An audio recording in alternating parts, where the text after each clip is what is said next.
Welcome to this hands-on activity. This is a video that sort of walks you through the steps of that activity. There is also a time scenario, and I do encourage you to try to work on the time scenario as well. But for the hands-on activity, you can see here that your principal has asked you to identify how much of your own money you're spending on students and classroom. So you're going to create a spreadsheet that captures your classroom expenses, figure out the sum, figure out an average amount you have spent per student over the year, create a graph that shows your investment over time or where you are spending most of your funds, and then share that chart with your team. So what I'm going to do is come over here to my drive, and I think I'll just create it here. And you see where it says new, I go up to new, go to Google Sheets, and essentially I'm just creating a blank spreadsheet. Now what I'm going to do is pause the video and put some fake information in here, so that way we'll have something to sum and average and make graphs from. Okay, as you can see here, I've done some basic setup on my spreadsheet. I have a total cost up here at the top, average amount spent per student, and what I'm going to do here is right align these two. So I just highlight those, I click in the box, hold the shift key down, and then try to align them. If I go to full screen mode, it becomes a little bit easier to see what's expected here. I can come up to my alignment tool, right align those, and then I know that this is going to be money of some sort, at least for the total cost. So what I want to do is come up here and format that as currency. I also have these other columns over here, cost and extended cost, that I know I'm going to be formatting as currency. So I just clicked and drag and then click on the little format as currency. Now I want to quickly just drop in a few items.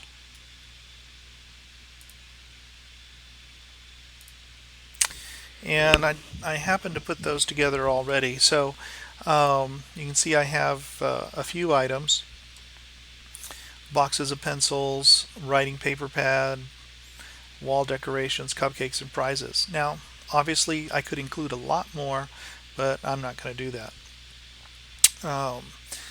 Now you can see that I've set it up so that quantity is available here, and then cost.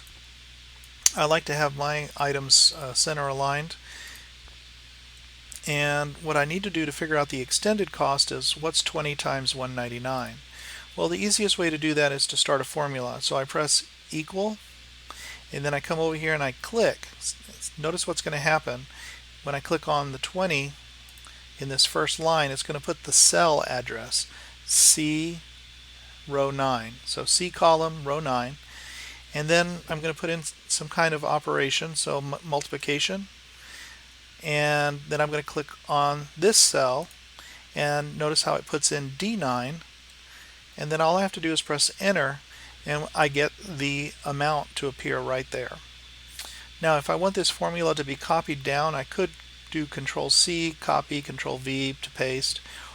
Or I could just come to the corner and click on that little box, and that box only appears if I'm clicked on the cell. I click on the box and drag down, and what that does is it fills in the amount using the values across. So we can see here that 20 times 35 cents is only $7. 5 times 47.93 is 239.65, etc. Now if I want to get a sum of all of this, I can come up here to my total cost or sum. I type in equal, and then I just type in the word sum, and it says you can enter the values one at a time, or you could do a range. So cell A2 colon A100. Now if I come over here, I can see that E9 is where my range starts, and it finishes up on row 12, so E9 through E12. But it's also easier to just select what I want, and I'm going to add a few more rows here because you never know, I might want more of that as I add more items. Once I let go, you can see it selected the range E9 through E21, and range is shown by typing in a colon. I close the parentheses and press enter, and now I magically have the total amount of money that's being spent here as $1,066.45. Now, what's the average amount of money that I've spent on students? So what's the average amount? Well, I'm not sure if I'm going to get the right answer here, but if I want to do an average, all I have to do is type in equal average, open parentheses, and again do the whole range thing, and then press enter. And you can see that my average amount is $266.61. Oh, you know what? I forgot. I don't just want to go down to E12. I wanted to go all the way down to E21 because I'm going to add more stuff to this spreadsheet. So all I need to do to fix this is come right here to E12 and change it to 21. And I don't know if you saw it, but it actually flashed the full range. And there we go. I now have that.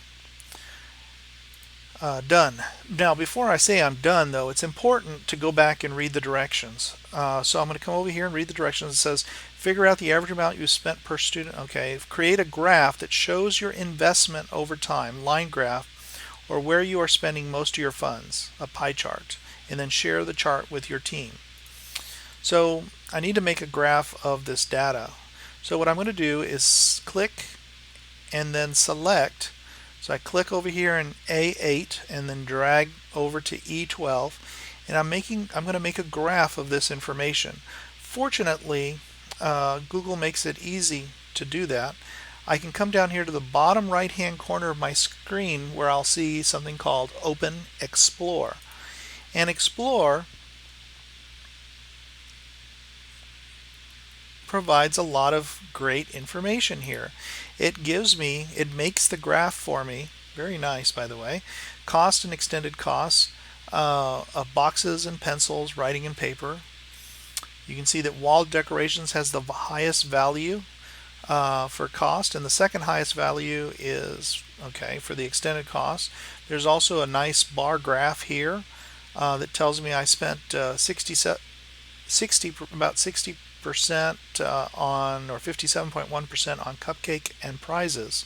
So that's where the bulk of my items were, and then boxes of pencils. So that's one way to do it. Another way to do it is actually to come up here to this chart where it says Insert Chart. And when I click on that, it's going to give me a breakdown of the different items. And you can see the cost value, or the value in terms of money, is up here in the top left. And each different item is here. So this is one chart.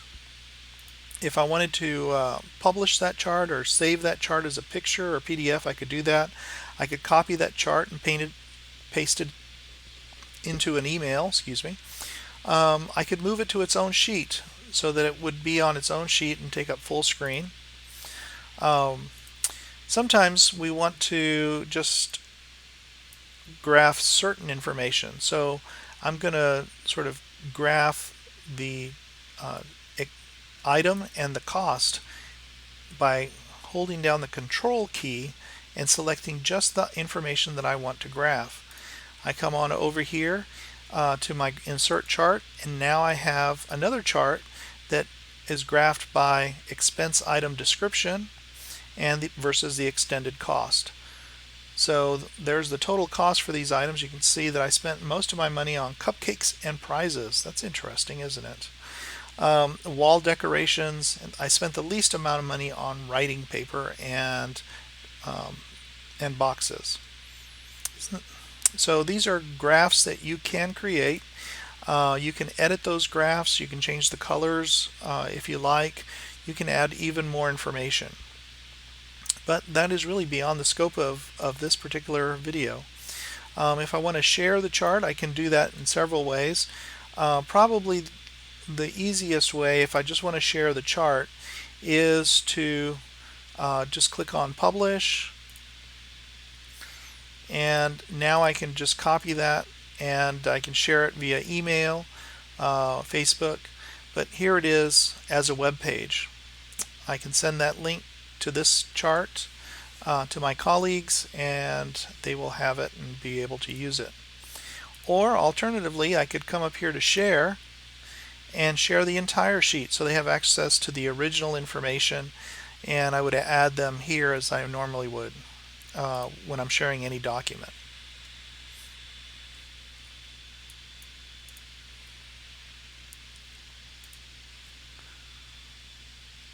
Then as a bonus, it says insert your chart into Google Doc draft email to your principal explaining what's happening.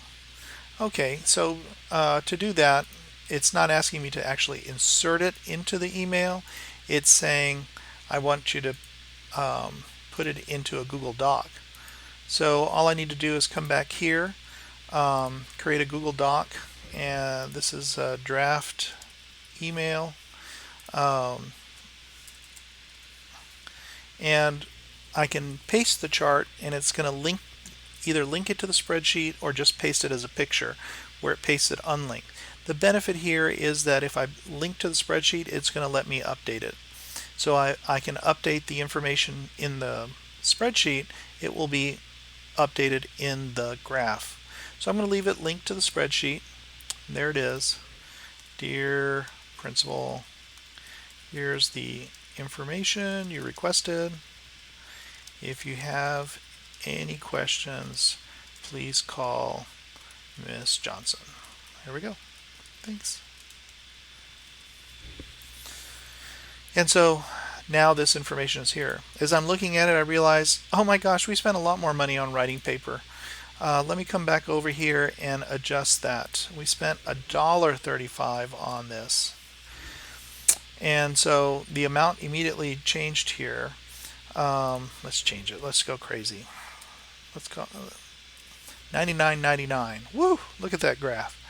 Okay, now I can come back here and you can see I now have this update button. I click on update, and it will update my writing paper column to reflect the new information that I put in the spreadsheet. Isn't that nifty?